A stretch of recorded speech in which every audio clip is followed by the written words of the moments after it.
वालेकुम, welcome back to my YouTube channel. उम्मीद करती हूँ आप लोग ठीक ठाक खैरियत से होंगे। आज मैं आप लोगों के लिए एक बहुत अच्छा फेस मास्क लेकर आई हूँ जो कि हमारे पास बनता है ग्राम फ्लोर से, जिसको हम बेसन भी कहते हैं।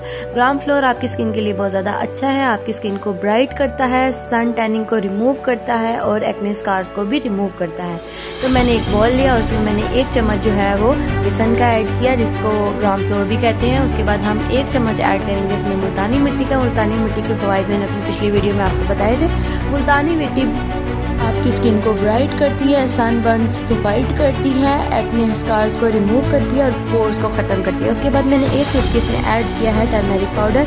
अगर आपके पास कसूरी मेथी है तो आप उसका 1 चम्मच ऐड कर सकते हैं, लेकिन अगर आपके पास घर में यूज़ होने वाली हल्दी है तो आप उसको 1 चुटकी ऐड करें, क्योंकि वो आपकी स्किन को येलो कर देगी। टर्मेरिक पाउडर जो है वो एक्सफोलिएटर है, आपकी स्किन को किसी भी किस्म की रेडिएशन से महफूज करता है, इन्फ्लेमेशन आता है, रेडनेस भी रिमूव करता है। अगला इंग्रेडिएंट